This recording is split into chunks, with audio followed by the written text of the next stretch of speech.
Today, we begin coverage of the adaptive immune system. If the innate immune system is overwhelmed by the infection, the adaptive immune system will kick in. So let's go through some general points of adaptive immunity. The response to a pathogen is initially weak and it increases greatly over time. What happens is the system has to recognize a pathogen.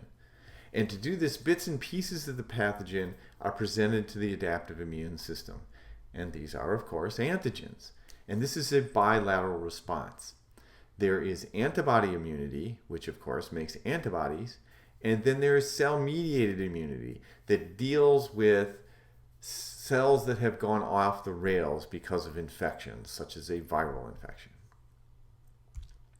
The players in the adaptive immunity are lymphocytes. And again, these are made from bone marrow stem cells. In this case, cytokines help to cause the differentiation into a lymphoid precursor cell, and then more cytokines either direct it towards a T cell or a B cell. T cells mature in the thymus, and B cells mature in the bone marrow. So there's two types of lymphocytes, B cells and T cells. Antigen-presenting cells then present antigens to these cells, and these are macrophages, dendritic cells, and B cells. I want to remind you that there's an interface between innate and the adaptive response. And this is a point to remember. Even after the adaptive response begins, the innate response is still active and is crucial in taking care of an infection. The adaptive response enhances the innate response. So where does the adaptive immune response occur? It occurs in the lymph nodes. And lymph nodes are all throughout your body, and they're connected by the lymph vascular system. The spleen also captures antigens from your blood. The spleen, besides being a reservoir for red blood cells, also behaves like a giant lymph node and captures antigens from your blood and detects them. B cells can recognize or capture antigens directly, but their response is enhanced if the antigen is presented to them by an antigen-presenting cell. T cells cannot capture antigens on their own.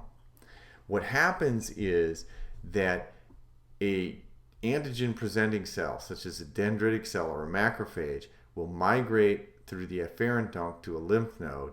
There it will encounter T cells or B cells, and if they detect a matching antigen, there's an antigen that the B cell or T cell reacts to, they will then differentiate. Phagocytic cells play a critical role in adaptive immunity. Not only are their reactions enhanced by the products of adaptive immunity, they are one type of antigen presenting cell.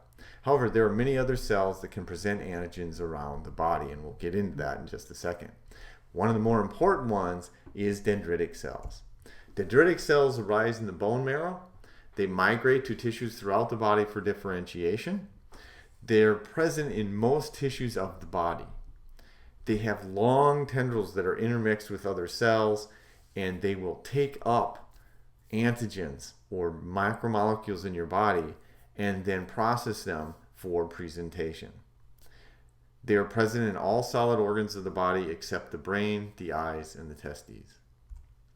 So dendritic cell functions. They're the first normally to detect pathogens and activate the immune system, and they're probably the most important antigen-presenting cells in the body.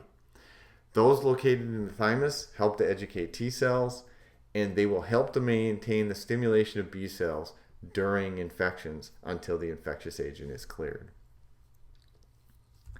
Okay, now let's talk about lymphocytes. Lymphocytes are a major type of white blood cell for adaptive immunity. They work with antigen-presenting cells, and they pretty much embody the features of adaptive immunity. And here are the features. First of all is specificity.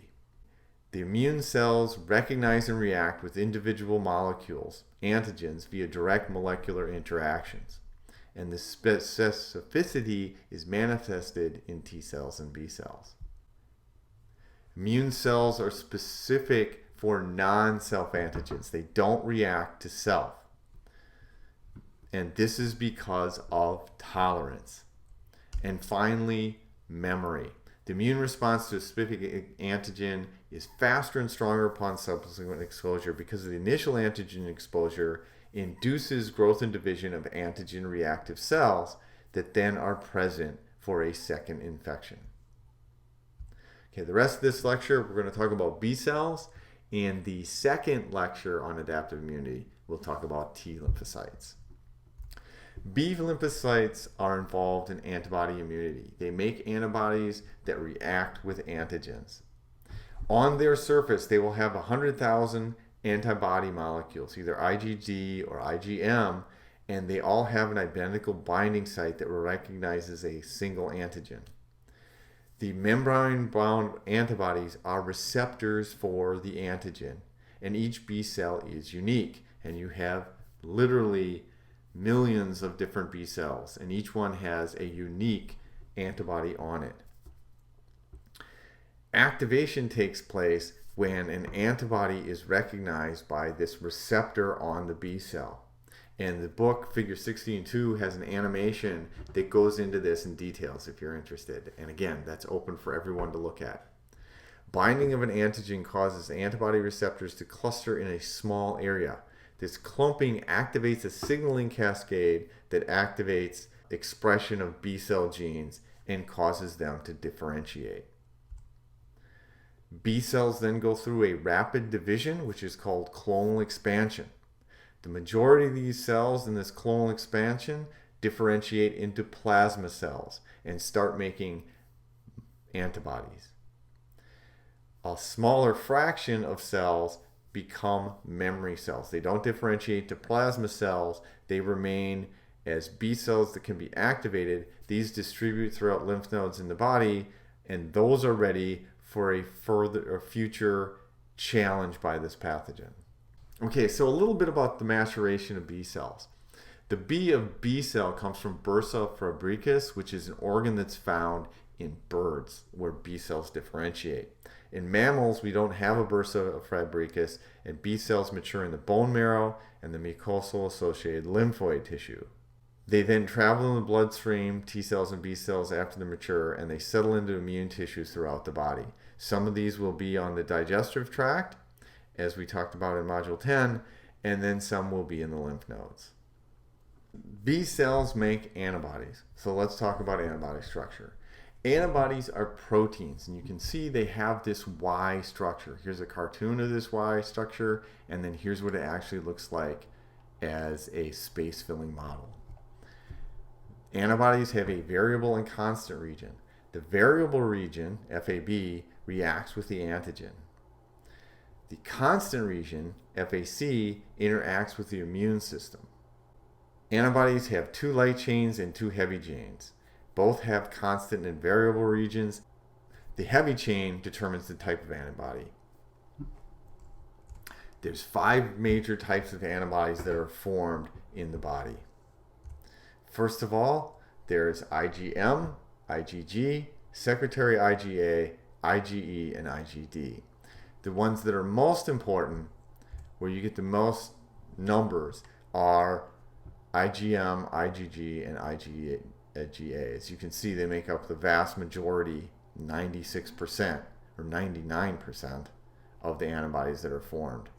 IgG can cross the placenta, and a mother will give immunity to her child based upon what she's been exposed to. And these antibodies protect the child for the first few months of its life. IgM and IgG are the antibodies that can trigger the complement cascade. And I do want you to know the functions of the various antibodies that we talk about. And there's the functions. I won't go through it. But I will say that IgM is the main antibody of the primary response. IgG is a blood antibody, and it's important in the secondary response. And then secretory IgA is present in mucus, tears, saliva, and colostrum. Remember that the human genome can only code for about 30,000 genes. How can you make millions of different variable regions? And what it turns out is the genes are not contiguous units. There's clusters of genes, gene fragments that combine. You have 65, for example, in the heavy chain. You have the constant region shown here, right? And each of these dictate the type of antibody that you have. And this goes on. You then have these regions that are different. You have 65V regions, 27D regions, and 6J regions. And one of them, of each of these regions, V, D, and J, will combine to form the antibody. And how they combine is random. So this alternative recombination shuffles the variable region, the antibody, as the B cell is differentiating. So there's millions of possibilities. If you go through and do the math, and you realize the light chain has 40 V regions and 5 J regions, and the lambda light chain has 30 V regions and 4 J regions, that comes out to 320 light chain combinations. The heavy region has 65, 27, and 6. That comes out to 10,530 heavy chain combinations. And then when you combine the heavy and the light chain, you're talking 3,368,600 antibody combinations. It's even more than that because the V region has high rates of mutation. Also, the joining between regions is inexact. So there's actually hundreds of millions of combinations that are possible. And this is how you can get all these various different antibody regions. Incredibly clever and sophisticated. How do antibodies affect pathogens? How do they kill? First of all, we've talked about some of these. There's complement activation. An antibody binding to an antigen on a pathogen will activate the complement cascade, and that can be deadly in its own. There's also agglutination. The antibodies will bind to all the cells shown here. This is a microbe that's a pathogen that's attacking. The antibodies will recognize it, they will clump, and they will prevent the antigen or the pathogen from spreading. There's also toxin neutralization. If in any infection, there will be hundreds of different antibodies that are formed against the pathogen. If a pathogen makes a protein toxin, an antibody is going to be made against it.